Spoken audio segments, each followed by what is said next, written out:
ver. Tô pra pegar você melhor. Isso, tô sim. É muito sem luz. Temos que dar uma focada nessa luz. Bota mais pra trás e bota a luz aqui desse lado. É que você tá botando a luz muito longe. Não, tá bem com luz aqui. O teu celular tá sem luminosidade. Aqui, ó, pronto.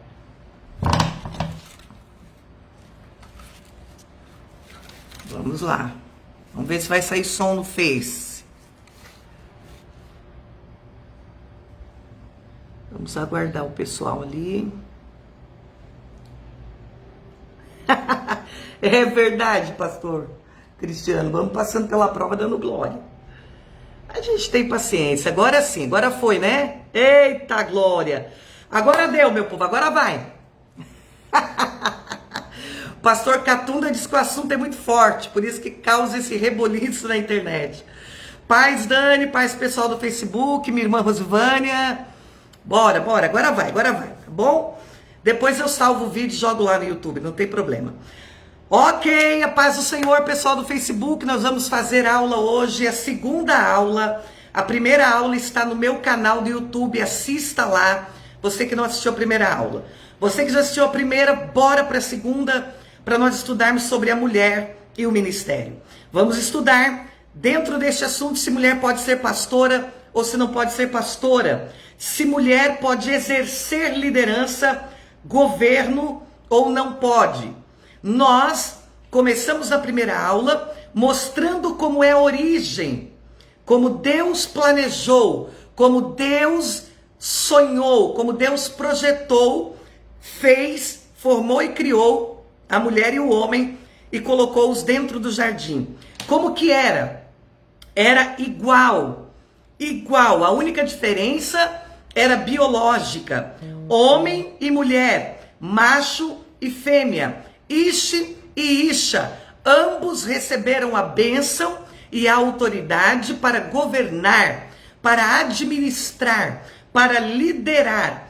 Era uma parceria, era um companheirismo, não era uma disputa e não era um mandando no outro. O homem não exercia um governo sobre a mulher, ambos governavam juntos, um não governava sobre o outro. Na primeira aula, nós ainda começamos a ensinar sobre a fundamentação bíblica para a liderança feminina na criação. Pois bem, tudo que nós ensinamos teologicamente, biblicamente, queridos, nós precisamos fundamentar. Eu preciso ter uma base sólida bíblica.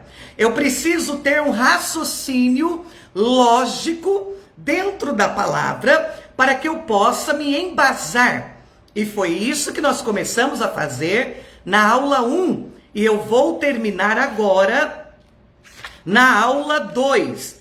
Então hoje nós vamos prosseguir com a nossa aula vendo outros detalhes importantes da fundamentação bíblica para a liderança igualitarista de homem e mulher. Então escreva para mim aí no Facebook, você que está me acompanhando pelo Facebook, fundamentação bíblica para o igualitarismo entre homem e mulher. Assim foi na origem. Isso foi o que Deus planejou para homem e mulher dentro do jardim. Esta é a origem. O que vai acontecer depois da queda é outro assunto que nós vamos ver a partir da aula 3. Ok? Pessoal do Instagram está entendendo? Vocês estão pegando? Pessoal do Facebook está entendendo? Então vamos lá. Nós temos outros detalhes importantes que fundamentam a nossa lógica de ensino para o igualitarismo de homem e mulher, para liderança, para governo. É importante, na narrativa bíblica, observarmos que quando Eva e Adão comem da árvore do conhecimento do bem e do mal, Deus se faz presente no jardim e ambos se escondem. Vem comigo, vem cá. Eva e Adão comem do fruto proibido. Amém? Os dois comem. Observe comigo. Quando Eva oferece o fruto para Adão, ele prontamente aceita. Ele não resiste, ele não questiona, e ele de pronto aceita comer do fruto.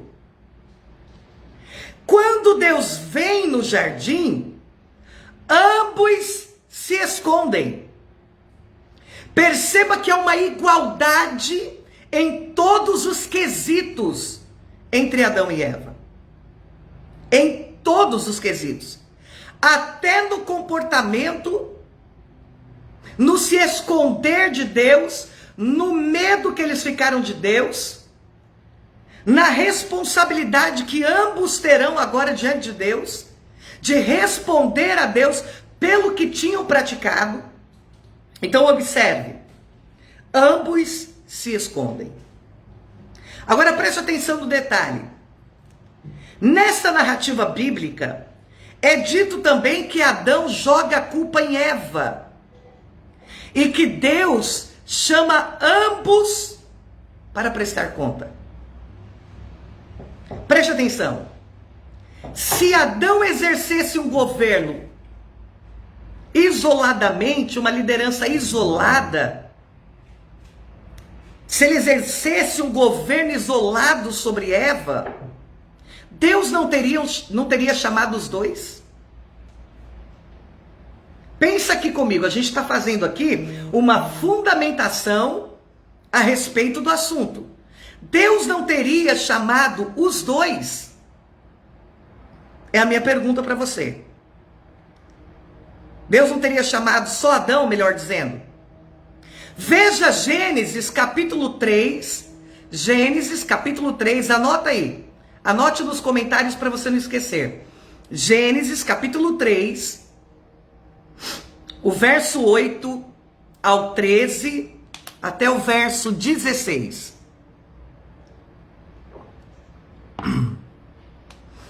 Deus chama os dois. Deus chama Adão e Eva.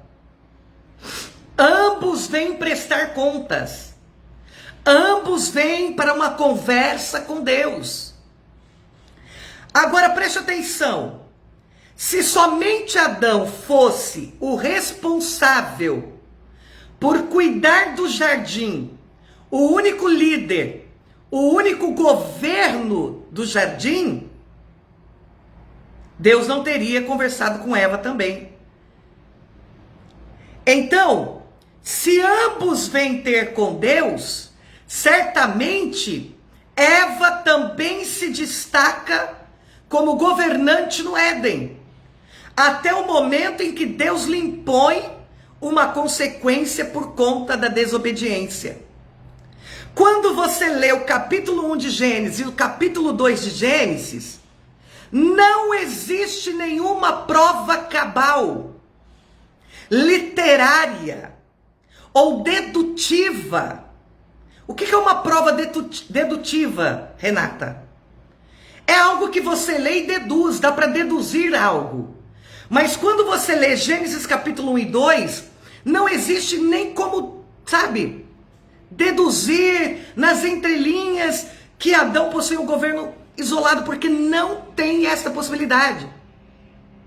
Não tem uma frase sequer que nos dê o direito de dizer que Adão governava sobre Eva, que Adão impunha uma liderança sobre Eva. Mas o que fica muito claro no capítulo 1 de Gênesis e no capítulo 2 de Gênesis é que ambos receberam a mesma bênção, a mesma autoridade para fecundar, para encher a terra, para dominar e para governar, para sujeitar domínio e governo sobre todos os animais da terra, sobre todas as aves dos céus. Isso é o que fica claro para nós. Ambos receberam esta bênção e esta autoridade de governo. Um não manda no outro. Tanto o machismo quanto o feminismo é abominável aos olhos do Senhor. Homem não foi feito por Deus para mandar em mulher, e nem a mulher foi feita por Deus para mandar no homem e para resistir ao homem.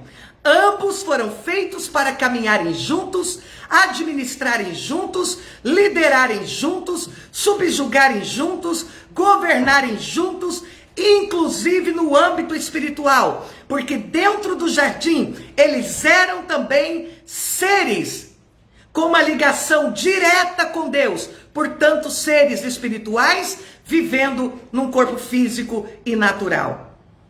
Mas seres humanos que tinham uma ligação direta no seu espírito com o Espírito de Deus. Portanto, os dois tinham e exerciam uma liderança também espiritual sobre todas as coisas. Isso é muito importante, você lê com carinho o capítulo 1 e o capítulo 2 de Gênesis. Nada no relato da criação em Gênesis concede ao homem prioridade em seu status ou autoridade sobre a mulher. Mas por toda parte do capítulo 1 e do capítulo 2 de Gênesis, a Bíblia enfatiza uma igualdade. Deus faz a mulher da costela do homem, e o homem mesmo é quem a reconhece. É o homem mesmo que diz: agora ela é osso dos meus ossos e carne da minha carne. Gênesis capítulo 2 e o versículo 23. Porque eles compartilham a mesma substância. Gênesis capítulo 2, verso 21 ao 23. Homem e mulher, macho e fêmea, compartilham da mesma substância. Perceba, pai e mãe são identificados sem distinção hierárquica. Olha que interessante. Gênesis capítulo 2 e 24. Em Gênesis capítulo 2, 24, nós temos ali pai e mãe, na mesma posição hierárquica. Não é deixa o pai, porque a mãe não vale nada, a mãe não tem autoridade, a mãe não tem não. É pai e mãe, na mesma linha hierárquica. No casamento, homem e mulher são unidos e são uma só carne. Gênesis 2, 24. Ambos estão nus e não sentem vergonha. Por quê? Porque eles compartilham, pastor Alex, da mesma inocência moral. Ou seja, há uma igualdade em tudo no princípio. Há uma igualdade em tudo no princípio. Homem e mulher compartilhando da mesma inocência moral. Gênesis capítulo 2 e o verso 25. Ambos juntos eles enfrentam tentações e desobedecem a ordem de Deus juntinhos. Gênesis capítulo 3 e o verso 6. Essa brincadeira de mau gosto com as mulheres. Ah, porque foi Eva que deu do fruto para Adão comer. Ora, Adão estava tão interessado no fruto quanto Eva. Tanto que quando ela lhe ofereceu, imediatamente Adão come, porque ele já estava caído no seu coração, com desejo de comer o fruto, só estava esperando a mulher fazer o trabalho sujo para ele. Ambos estão em pé de igualdade. Tá bom? Deus fala diretamente a ambos, anunciando consequências específicas de seus pecados. Gênesis capítulo 3, do verso 9 ao 13, do verso 16 ao 19. Tudo que eu estou falando para vocês aqui, eu estou dando referência bíblica. Ambos, homem e mulher, são responsáveis por seus próprios atos. Assim, Gênesis capítulo 2 e Gênesis capítulo 3 retrata a igualdade do gênero. Não uma ordem de criação que concede aos homens a autoridade sobre as mulheres. que concede um governo de escravatura sobre as mulheres. Não fiquem nervosos. Eu sei que o religioso já deve estar me xingando, já deve estar me excomungando e dizendo: como assim? A Bíblia diz que o homem é o cabeça, que o homem é o líder. Calma, nós vamos chegar lá. Nós estamos apenas na aula 2. Olha lá, ó. Eu sabia que já tinha gente aí questionando. E isso é bom, irmão Paulo Rodrigues de Carvalho, que você questione. Isso é muito interessante, não é? Mas no Novo Testamento, da graça, o apóstolo Paulo diz que a mulher tem que ser submissa ao marido, no Senhor. Eu vou ensinar para vocês o que é submissão, tá bom? Nós vamos ver isso nas aulas seguintes. Aí eu vou pedir para o nosso querido Paulo, nosso querido e amado amigo Paulo Rodrigues, para você ir lá no meu canal do YouTube e pegar a aula 1, tá? Para você entender um pouquinho como que Deus fez no princípio. Por que que Jesus morreu na cruz do Calvário? Por que que Jesus nos trouxe a graça? Para tirar a maldição do pecado, para tirar o estigma, o castigo de Adão e de Eva. E aí nós vamos estudar com calma, nós vamos chegar no Novo Testamento. Eu ainda estou ensinando sobre o Antigo Testamento. Escreve aí nos comentários. Nós estamos dando fundamentações bíblicas sobre a mulher e o homem no Antigo Testamento, como que Deus projetou e planejou para que fosse mulher e homem. Homem não manda, e a mulher também não manda. Eles são parceiros no propósito. Pega o propósito. Se você não entender o propósito da criação para homem e mulher, você não entende o Novo Testamento. E eu vou explicar para vocês detalhadamente o que Paulo fala em Coríntios e o que a Bíblia ensina no Novo Testamento sobre a submissão da mulher ao homem. Porque a referência de submissão à mulher ao homem no Antigo Testamento e no Novo Testamento é a mesma, não muda. Tá bom? Não muda. O que nós precisamos entender no Novo Testamento é Efésios capítulo 5. Eu vou explicar para vocês com todo carinho nas aulas posteriores, tá bom? Eu acho que a gente vai ter umas 10 aulas aí sobre esse assunto. Hoje eu não consegui fazer a aula no canal do YouTube. Depois eu vou ter que salvar esse vídeo do Facebook, jogar para o meu canal do YouTube, onde eu estou fazendo as aulas toda quinta-feira, às 9h30. Hoje não deu certo, o aplicativo não entrou pelo canal do YouTube, mas a próxima aula vai dar certo. Então, irmão Paulo, é muito válida e muito válido o seu questionamento, tá? Eu vou ensinar isso nas próximas aulas e a gente vai tirar todas as dúvidas que vocês tiverem, tá bom? Vamos para frente, vamos lá, mais um pouquinho. Gênesis capítulo 3, põe aí pra gente. Gênesis capítulo 3 e o verso 16. Nós estamos fazendo uma fundamentação bíblica sobre que Deus não planejou o homem para mandar na mulher. Não é proibido a mulher liderar. Não é proibido a mulher ter governo, exercer. Agora, vamos lá. Pausa. Agora, o que muita gente não entende e mistura os assuntos é a mulher e o seu papel no matrimônio. Ai. O homem tem um papel dentro do matrimônio, ele funciona de uma maneira, e a mulher, em parceria ao homem, funciona de outra maneira. Não confundam isso com mandar. Se você confundir submissão com quem manda mais, aí não dá para conversar. Aí não dá, porque daí você não entendeu nada. Aí não dá.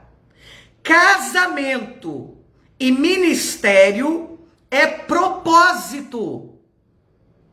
Anota isso, por favor. Casamento e ministério é propósito. Se você não entender o propósito de ministério, o que é ser pastor, apóstolo, evangelista, mestre e profeta e todos os demais ministérios que a mulher pode exercer, e se você não entender o que é casamento, qual é o propósito do casamento, aí não dá para conversar. Aí não dá. Não dá. Eu estou lhe mostrando de Gênesis a Apocalipse. Nós vamos caminhar a Bíblia inteira. Eu estou te mostrando o que é o princípio. Porque quando falaram de divórcio com Jesus, o que foi que Jesus falou? Não era assim no princípio. Então, pastor Danilo Pereira, meu amigo, a paz. Eu estou com muitos pastores e missionários, mestres da palavra, mulheres e homens, mestres da palavra aqui comigo na live. Tanto pelo Instagram quanto pelo Facebook. Gente, pega aqui comigo, por favor. Se nós não entendermos o que foi no início, não dá para falar de Bíblia, gente. O pessoal quer falar de Bíblia, mas não estuda o propósito original. Deus tem um propósito original para todas as coisas. Então, casamento existe por um propósito original. Ministério existe dentro de um propósito original. Quando o homem pecou, quebrou a aliança. Perdeu o propósito original. Aí o homem recebeu o quê? O castigo. A mulher recebeu o quê? Castigo. O homem e a mulher começou a viver debaixo do quê? De maldição, meu irmão. Vem comigo para a palavra. Gênesis capítulo 1. O que é que Deus fala para o homem e para a mulher? Deus fala para homem e para a mulher. A mulher já fora criada dentro do homem. Você tem que pegar a aula 1, assista a aula 1, pelo amor de Deus. Vai lá no meu canal do YouTube, coloca lá. Aula 1, Mulher e o Ministério. E assista a aula 1 para você entender. Deus libera a bênção para ambos e Deus coloca o homem para governar a terra. Quando o homem peca, Deus coloca um castigo sobre o homem. O homem deixa de governar a terra e ele passa a trabalhar na terra para que a terra possa dar o fruto. Ou seja, a terra trabalhava para o homem. Quando o homem pecou, o homem passou a trabalhar na terra. Pegou ou não pegou, irmão? O homem dominava sobre as coisas. Quando o homem caiu, Renata, quando o homem pecou, as coisas começaram a ter domínio sobre o homem. Homem e mulher eram iguais em liderança, em governo, em parceria, em companheirismo, em domínio. Iguais. Na sua essência, possuíam apenas a diferença biológica. Mas quando o homem caiu, Adão e Eva pecaram, eles receberam castigo. Quem está pegando? Aí Gênesis capítulo 3 e 16 diz assim: multiplicarei grandemente o seu sofrimento na gravidez. Com sofrimento você dará luz a filhos. Seu desejo, pega aqui, irmão Paulo. Seu desejo será para o seu marido, e ele a dominará. Isso é castigo, não é propósito. Oh, meu Deus, quem pegou? É castigo. Deus vem no jardim e dá uma sentença pela desobediência de Adão e Eva. Adão recebe o castigo dele, está lá em Gênesis capítulo 3, e a mulher recebe o castigo dela. Se Eva passou a ser subordinada depois da queda, então é óbvio que na pré-queda, ela não era subordinada a Adão. não era subordinada a Adão. O termo que Moisés usa aqui no texto é a palavra machal, que significa dominar, obter controle, governar, ter autoridade. Perceba que a mulher, ela perde o status que ela tinha antes da queda. E agora a palavra que Moisés vai usar aqui em Gênesis 3:16 é machal. Ela passa agora a se sujeitar ao homem. O desejo dela passa a ser agora para o homem. Acontece um governo agora sobre o homem, do homem sobre a mulher. Tá pegando aí? Agora eu te pergunto, este foi o propósito original? Responda aí para mim. Gênesis capítulo 1 e capítulo 2 era assim? Foi assim desde o princípio? Não foi. E o que acontece? A mulher e o homem, Adão e Eva, eles vão com o estigma do castigo até a cruz do Calvário. Isaías capítulo 53 diz que ele levou sobre si todas as nossas dores, enfermidades, pelas suas pisaduras nós somos sarados, e o castigo que nos traz a paz estava sobre ele. Você nunca se perguntou que castigo é esse que estava sobre ele? Que castigo, irmãos? Responda para mim. Qual é o castigo que estava sobre Jesus Cristo na cruz do Calvário? Que castigo é esse que nos traz a paz que ele teve que levar sobre ele? Hein? O castigo do pecado. As consequências do pecado. Tá pegando? Você tá compreendendo? Que castigo? O castigo que o homem recebeu. Qual foi o castigo que o homem recebeu? Vamos ler. Gênesis capítulo 3. Gênesis capítulo 3. Versículo 14 a seguir. Gênesis capítulo 3, versículo 14. É o castigo que o ser humano carregou até a cruz do Calvário, que Jesus levou sobre ele. Vamos lá. Disse, pois, o Senhor Deus à serpente: por que fizeste isto? Maldita és entre todos os animais domésticos e entre todos os animais do campo. Sobre o teu ventre andarás, o pó comerás todos os dias da tua vida. Agora vem cá. E porém inimizade entre ti e a mulher. Presta atenção no versículo 15, parte A. E porém inimizade entre ti e a mulher. Entre ti e a mulher. Eu vou colocar inimizade. Perceba que até o final dos tempos, Satanás será um adversário cruel da mulher. E é por isso que a mulher sofre tanto, a mulher é tão estigmatizada, a mulher é tão escravizada, tão violentada. Nas aulas seguintes eu vou dar alguns dados para vocês aqui, assustadores, de como a mulher sofre ainda nos nossos dias atuais, com abuso sexual, com abuso psicológico e emocional, com agressões físicas. Satanás é o inimigo cruel da mulher. E aí o Senhor diz: e entre a tua descendência e o seu descendente, este te ferirá a cabeça e tu lhe ferirás o calcanhar. E agora vem aqui o castigo para a mulher. Olha só, é castigo, não é bênção.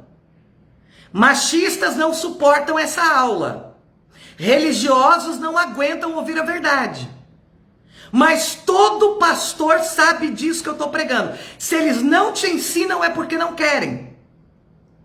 Todo teólogo tem conhecimento disso que eu estou ensinando para vocês. De graça, sem te cobrar nada. Sem te pedir um centavo sequer.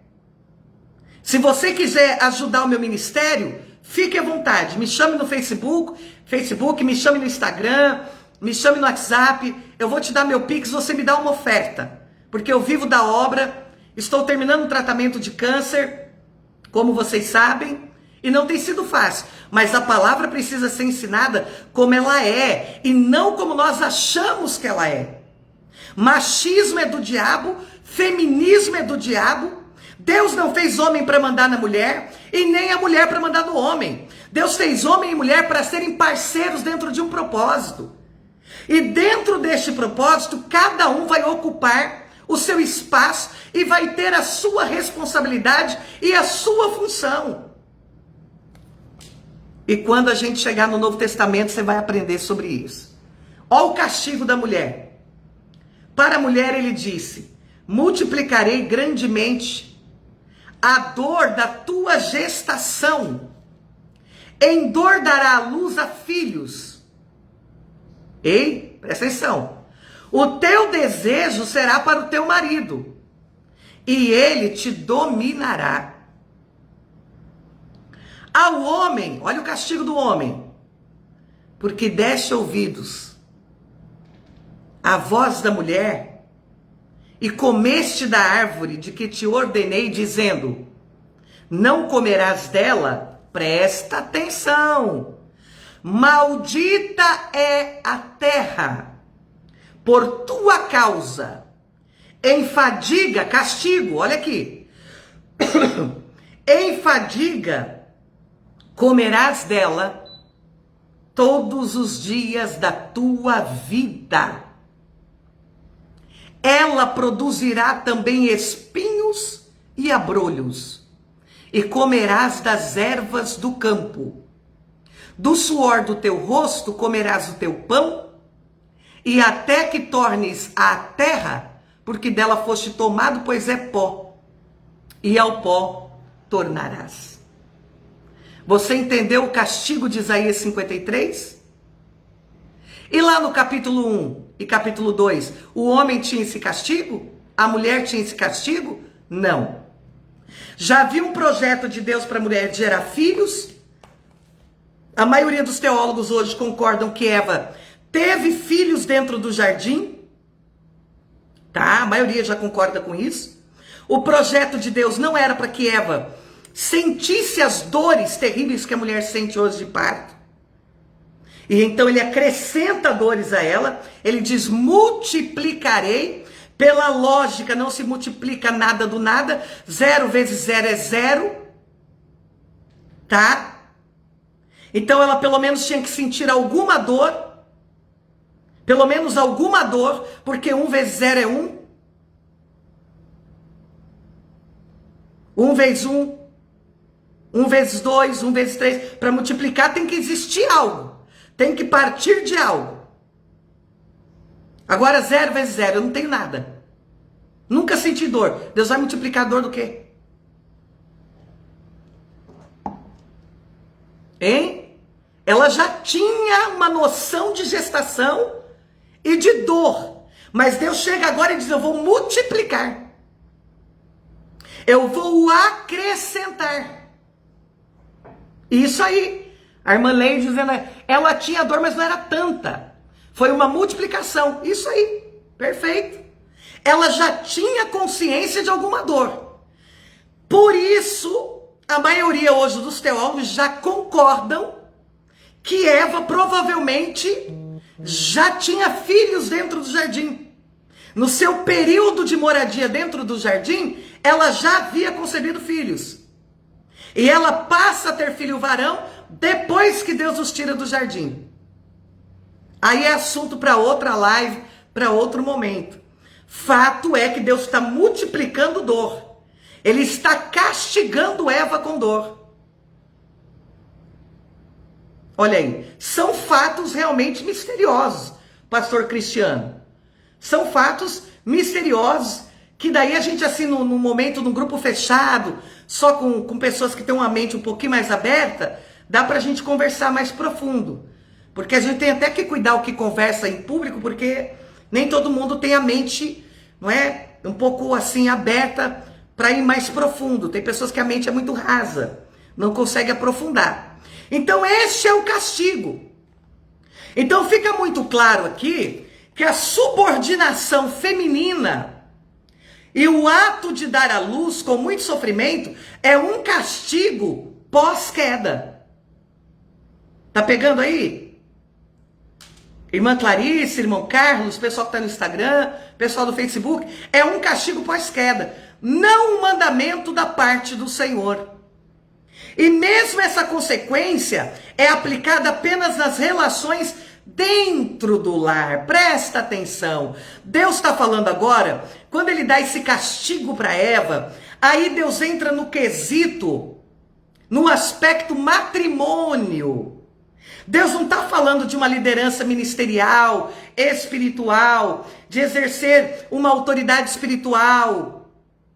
Não, Deus está agora falando aqui do matrimônio, do casamento, da junção de Adão e Eva como homem e mulher, como marido e mulher. Ele está dizendo, olha, agora seu desejo e a sua sujeição será para o seu marido. Para o seu marido. Está falando do casamento. Então agora há uma ordenança aqui, como consequência do pecado, para dentro do casamento. Mas nós já vamos acompanhar que Jesus leva o castigo.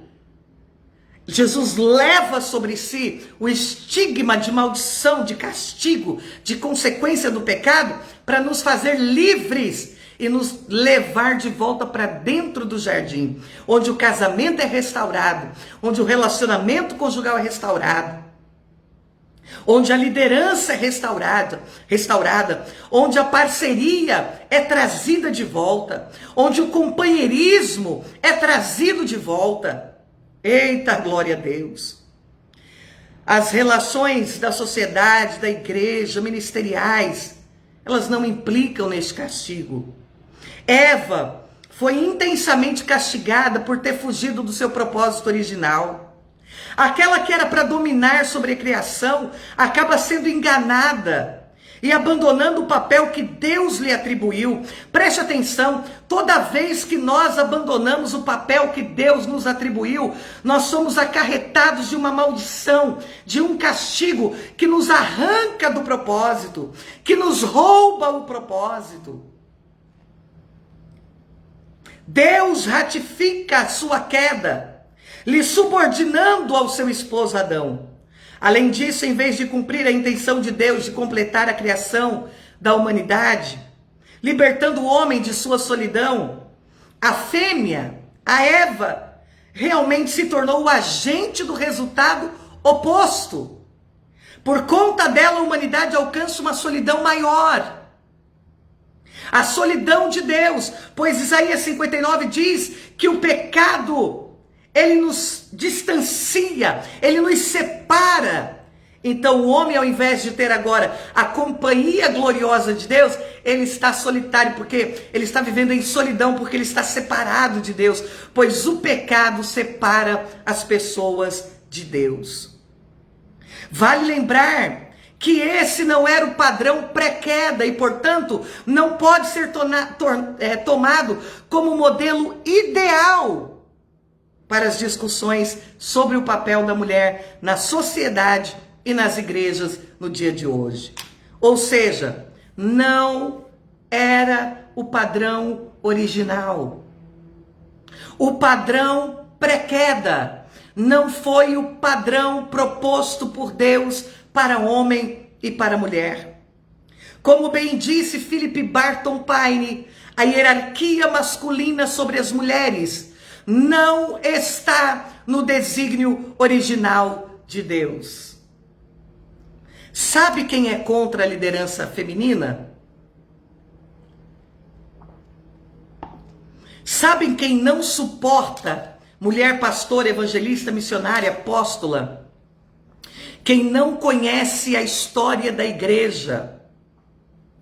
Quem não conhece a história da igreja, a história das igrejas, a fundação delas, há 100, 200, 500 anos atrás, é contra. Porque eles desconhecem que as mulheres tiveram um papel fundamental e que muitas igrejas foram fundadas e lideradas por uma mulher. Quando você desconhece a história, seja ela secular ou ministerial, você fala bobagem. Aí você quer acreditar nos achismos machistas e deploráveis por não conhecer a história. E eu vou trazer para vocês aqui um pouco de algumas histórias de mulheres que foram fundamentais no reino e para que o evangelho chegasse até nós nos nossos dias atuais. O comentário de Moisés nos fornece evidências suficientes para entendermos que o ideal de Deus para o casal é um no Éden e foi totalmente corrompido depois da sua queda. Ele diz assim, Gênesis 2:24, por essa razão, o homem deixará pai e mãe e se unirá à sua mulher, e eles se tornarão uma só carne. O teólogo Stanley Grains diz assim, esse comentário é o inverso do que anteciparíamos em um contexto patriarcal, em que a mulher abandona a casa dos pais para se juntar ao marido. Isso aqui, irmãos, é cirúrgico. Preste atenção. Enquanto que depois da queda é a mulher que deixa a casa dos pais, o original, no princípio, era o homem que devia deixar a casa do pai e da mãe e se juntar à sua mulher. Gênesis 2:24. Eita glória! Meu Deus, olha gente, se não pegar não tem jeito, aí eu desmaio.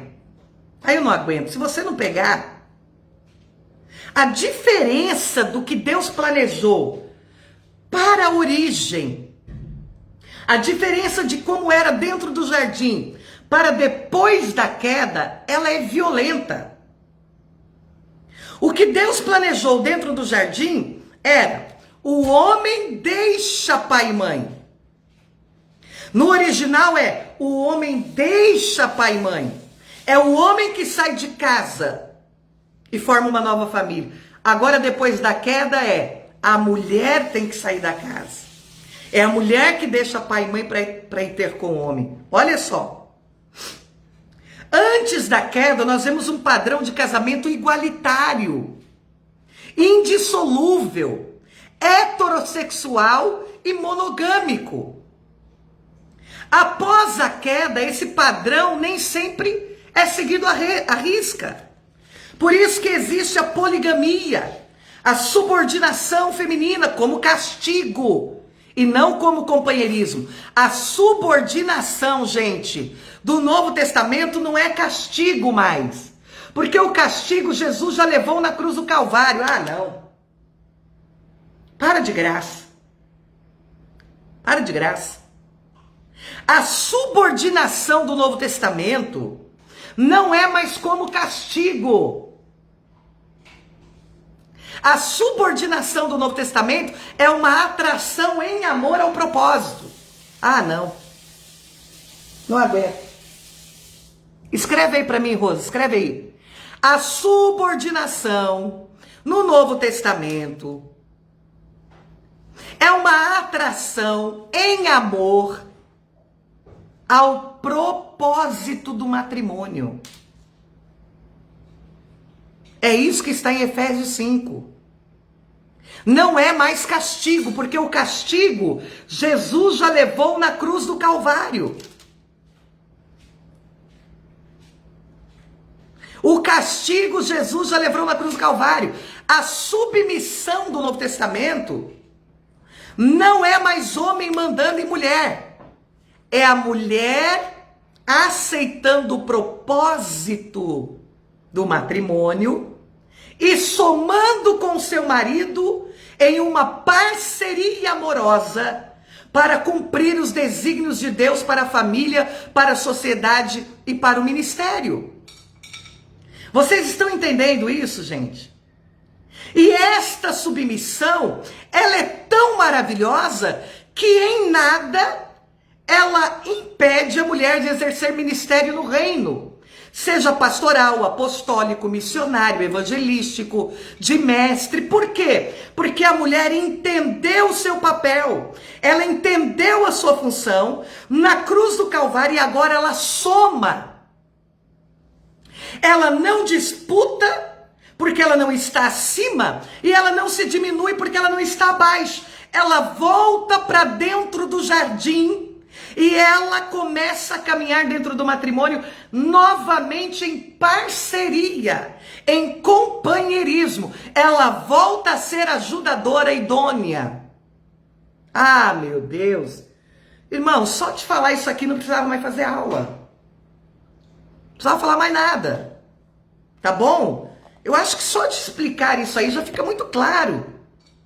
Então, por causa da queda, nós temos hoje divórcio, homossexualidade, bissexualidade.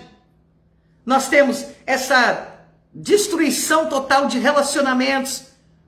Mas isso tudo é consequência de queda. Nós não somos mais Adão caído. Nós não somos mais Eva caída. Nós somos filhos restaurados. Ressuscitamos com Cristo, novas criaturas. Amém? Oh, glória a Deus, aleluia. Para a gente encerrar a aula de hoje, a aula 2, para a gente fechar esse ponto, a mulher de Gênesis capítulo 1 e capítulo 2 é revelada como sendo indispensável, fundamental e igualmente chamada para a tarefa de governar e estender o governo divino por toda a criação juntamente com Adão. Ok? Nada é dito em Gênesis capítulo 1 e 2 sobre a exclusividade do homem na liderança, nem social e nem matrimonial.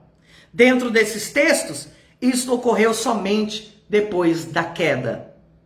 Pelo contrário, o governo pré-queda é mútuo e sem concorrência. Homem e mulher não concorrem. Homem e mulher se ajudam. Homem e mulher se amam. Homem e mulher se protegem. Homem e mulher se cuidam. Logo, a ideia de que Eva estava debaixo da liderança de Adão antes da queda é algo que não pode ser sustentado no relato da criação. Eva estava debaixo dos cuidados e não de um governo. Ela governava junto com ele e um cuidava do outro. Tem uma diferença muito grande.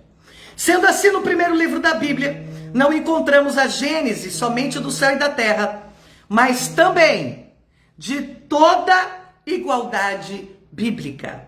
Mas também de toda a igualdade bíblica. O ideal de Gênesis capítulo 1 e 2 é que o homem e mulher são igualmente vocacionados para serem governadores, líderes. E assim como o homem sem a mulher não pode frutificar, nem multiplicar, não há como liderar e governar efetivamente sem a mulher. Infelizmente, na queda, a mulher é submetida ao governo do homem como um castigo divino.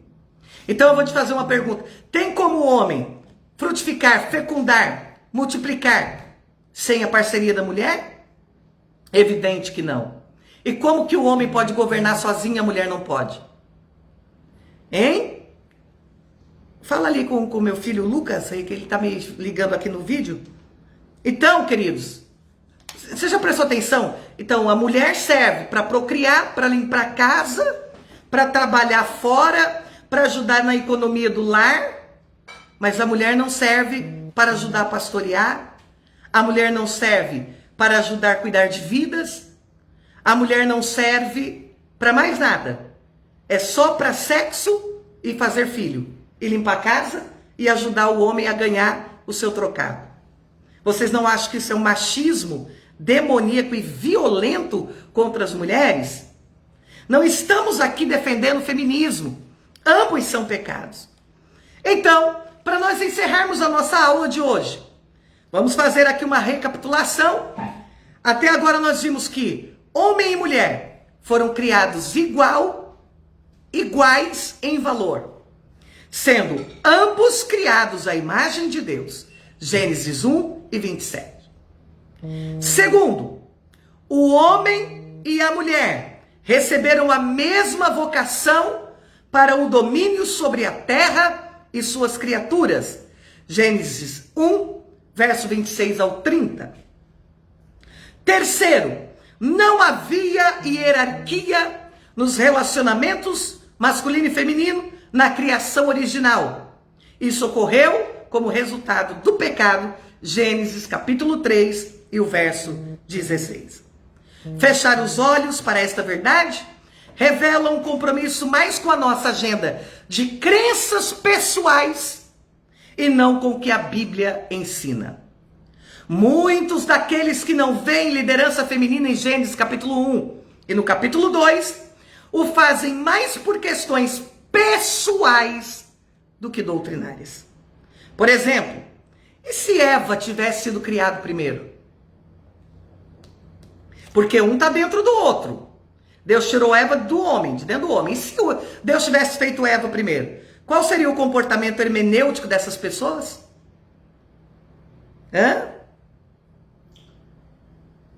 Um texto muito interessante para encerrarmos a live de hoje é de Anne Atkinsons, eu acho que é assim que pronuncia, um nome complicado. Ela responde essa pergunta dizendo assim, suponha que Deus tenha feito a mulher primeiro e o homem fora dela. Agora, quem aparece como um indefeso, dependente, o parceiro mais fraco e inferior? Ora, a mulher de novo, é claro. Ela não conseguia lidar sozinha. O homem tinha que ser feito para salvá-la. Parte do corpo dela foi levada embora para fazê-lo. Ela nunca mais poderá ser completa sozinha. O homem foi feito por último, depois das plantas, depois dos animais e certamente depois da mulher. Ele é a coroa da criação de Deus. Ele foi feito de carne humana. Ela não é nada além de poeira. Até o nome dela, mulher, agora, é claro, é uma versão diminuta dele, homem. Ela deve se apegar a ele. E por acaso essa palavra é usada quase universalmente para um apego de um mais fraco a um mais forte. Sem dúvida, muito seria feito disso se a mulher se apegasse ao homem. O mais importante de tudo é que ela deixa seus pais e seu modo de vida para se juntar e se adaptar a ele. Ela foi claramente considerada inadequada por conta própria. Quem pegou o texto? Ela está fazendo aqui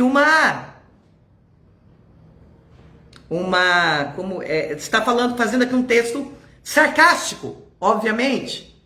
Ela só está trocando os papéis aqui só para você entender como a mulher foi desvalorizada por causa do pecado quando ela foi criada com a mesma bênção, formada com a mesma bênção, recebendo a mesma autoridade, mas ainda assim, por ser mulher, ela não vale nada. Então é muito importante. Esse é um texto bem interessante. Eu acho que deu para vocês entenderem, né, o que a escritora colocou aqui nesse texto. Tá bom? Viu só como as nossas crenças pessoais podem influenciar na forma como enxergamos alguns assuntos na Bíblia? Por que é tão comum ver pessoas acreditando que na criação Deus colocou a mulher debaixo da liderança do homem? Primeiro, porque os cristãos foram ensinados por muito tempo a pensarem que um ajudador está numa posição inferior com relação a quem está sendo ajudado. Como sempre se pregou que a mulher é uma ajudadora, na cabeça dos crentes, a mulher, por ser uma ajudadora, ela é inferior. Segundo, fomos influenciados pela construção ocidental de que quem vem primeiro é melhor do que quem vem depois. Então a terra é melhor que o homem, as plantas é melhor que o homem, o animal é melhor que o homem, porque o homem veio depois. Tá errado, gente. Mas nós fomos ensinados assim, que quem vem depois não vale nada. E é assim, se você não tiver o primeiro lugar, você não é ninguém. Você corre 50 quilômetros, chegou em segundo lugar, você não é nada. Só vale alguma coisa quem chegou em primeiro lugar. Isso foi incutido na nossa mente, está errado. Terceira, pela dicotomia que é imposta sobre o texto, isto é, as pessoas já chegam no texto com o pressuposto de que no Éden existe um líder e um liderado. Mas estas coisas não estão presentes no texto, portanto não devem ser levadas a sério, pois a ordem que ambos foram criados não estabelece a prioridade do homem sobre a mulher, muito menos o seu papel como ajudadora, e coloca Eva como subordinada diante de Adão. Finalmente, o prólogo do Evangelho já se encontra elencado em Gênesis 3:15, quando Deus diz: porém, inimizade entre você e a mulher, entre a sua descendência e o descendente dela, e este lhe ferirá a cabeça, e você lhe ferirá o calcanhar. Mesmo em sua condição de subordinada, a mulher seria o veículo pelo qual o Salvador viria. É Jesus Cristo, aquele que iria resgatar a dignidade da mulher novamente. Esta é a primeira base do pastorado feminino. Pois se a mulher é vocacionada para o governo, em conjunto com o homem, e este é o ideal de Deus para o primeiro casal, então é certo que a igreja, na condição de povo escolhido do Senhor, deve resgatar e praticar os elementos que foram perdidos ou danificados com a queda. Isto é, se Eva podia administrar, cuidar e liderar a criação, junto com Adão, as mulheres cristãs também podem pastorear a igreja do Senhor. Esta é a nossa primeira fundamentação, é a nossa primeira base, e nós vamos continuar esse assunto nas próximas aulas. Na próxima aula, nós vamos começar a estudar sobre a liderança feminina no Antigo Testamento. Depois, nós vamos ver a mulher no Novo Testamento. E, enfim, na última aula, eu vou explicar para vocês o que significa ser pastor, o que significa o ministério pastoral. E nunca mais você vai ter dúvida de que a mulher pode exercer ministério pastoral. E isso não tem nada a ver com a submissão da mulher ao seu marido. E repito, vou ensinar para vocês o que é que Paulo quis dizer quando ele mandou a mulher ficar calada na igreja. E eu vou ensinar para você o que é submissão no Novo Testamento, à luz da palavra de Deus. A nossa próxima aula será quinta-feira que vem, às 21h30. Quem não assistiu a primeira aula, pegue no meu canal do YouTube. Você me encontra no YouTube como Robervânia Pastora. Vai lá no meu canal, assista a aula 1 e hoje mesmo eu coloco a aula 2 lá no meu canal do YouTube, porque hoje, infelizmente, eu não consegui fazer a aula pelo canal do YouTube. Mas foi bênção estar com vocês aqui pelo canal do Facebook e também com os meus amigos queridos do Instagram. Eu me despeço, deixando a paz do Senhor a todos vocês. Qualquer dúvida, estamos aqui para tirar e para conversar com vocês. E você que não gosta, você que não aceita a mulher no ministério, e você que acha que o homem nasceu para mandar na mulher, que Deus te abençoe, mande na sua mulher, mas não queira impor essa doutrina falsa, diabólica, demoníaca sobre as pessoas, porque isso é antibíblico. Amém? Que Deus os abençoe em nome de Jesus. Ó, beijo, fica com Deus.